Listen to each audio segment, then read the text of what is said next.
Olha, no Brasil há uma cultura forte de empreendedorismo entre parentes. Vocês sabiam que cerca de 50% das micro e pequenas empresas podem ser consideradas familiares?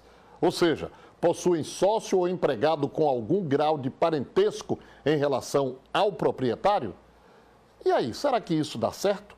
Apesar do número expressivo, de cada 100 empresas familiares abertas e ativas, apenas 30 sobrevivem à primeira sucessão e somente 5 chegam à terceira geração.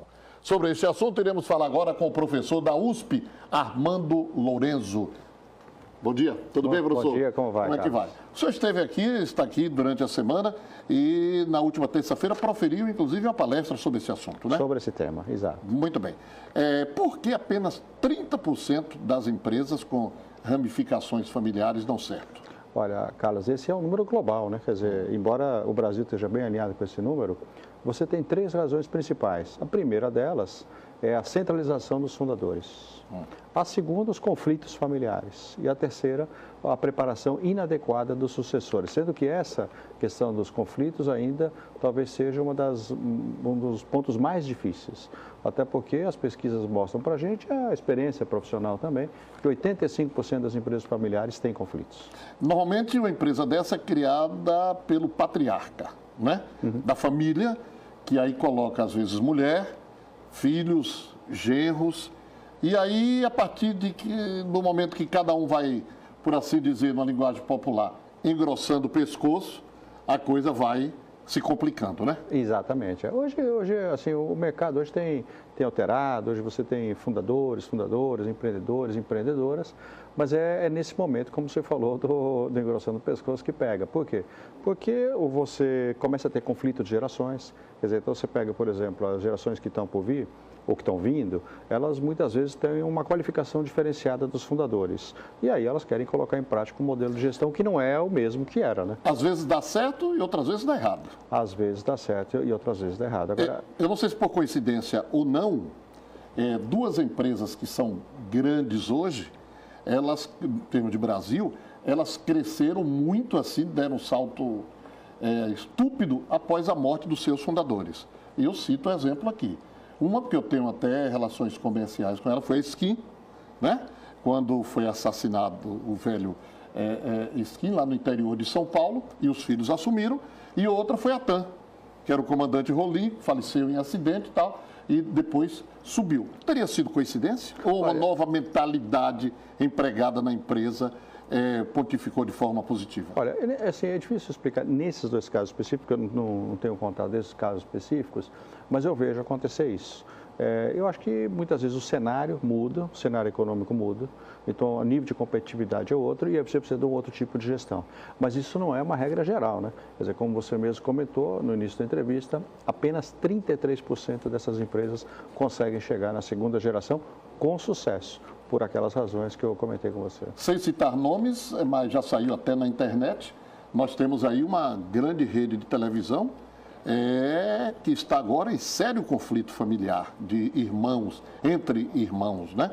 Então essa é uma outra questão também, o ciúme, a inveja, né? Sendo muito claro, muito transparente, né, professor? Sendo claro, porque, por exemplo, o que acaba acontecendo? Né? Quando você tem a primeira geração, de certa forma, você não precisa ter o conselho e a gestão é praticamente a mesma pessoa.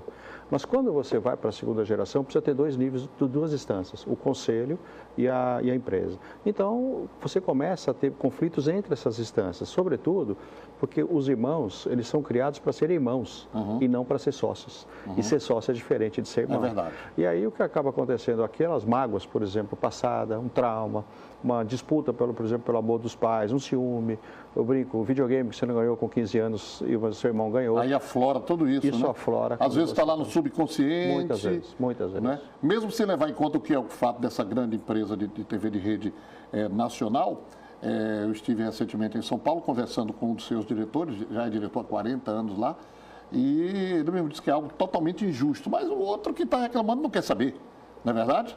Então, quer saber, e entre marido e mulher, professor? Aí é mais complicado, né? Existe E se separar, então, meu Deus do céu?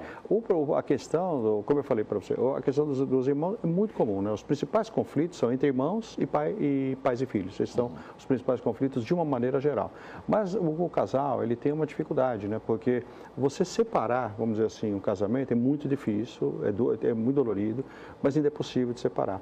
Agora, quando você vai separar uma empresa e que os dois são sócios, se torna mais difícil. Por exemplo, se for uma loja, como é que separa uma loja? Quem fica com a marca, quem fica com a carteira de cliente? Então, quer dizer, além do conflito, do trauma emocional, a divisão propriamente dita material também é bastante difícil. O senhor não é padre, não é pastor, não é diácono para celebrar nenhum casamento, mas é por isso que dizem que quando se casa, é meu bem para lá, meu bem para cá. Quando se separa, meus bens para lá, meus bens para cá. É o que dizem, né? É verdade. Mas nem sempre é assim. Às vezes tem um consenso e tal. Então, o que é que o senhor sugere, com a sua experiência de professor da USP, quem está começando agora, dentro da família, um patriarca ou uma matriarca, está colocando o filho para trabalhar, vamos supor que seja do comércio, para trabalhar auxiliando no balcão, o outro auxilia na contabilidade. Quais são os cuidados que devem ser tomados? Olha, assim, pensando na longevidade da empresa familiar, eu acho que o planejamento estratégico... Primeira só vive 5 anos?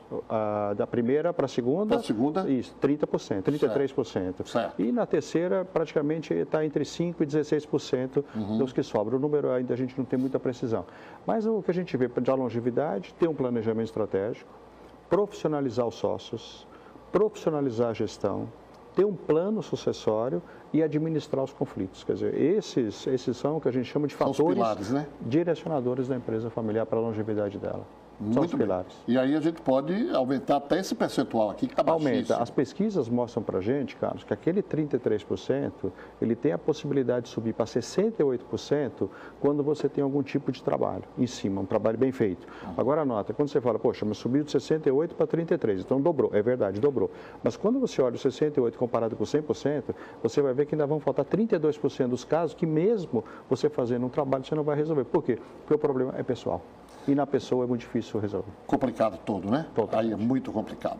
Se o senhor fosse sugerir, opinar aqui e agora para aquele que está pensando em colocar uma empresa familiar, o senhor recomendaria cuidado, cautela ou dizia não coloque? Não, eu acho que a pessoa tem que ter cuidado, tem que ter cautela, mas as empresas familiares, sabe?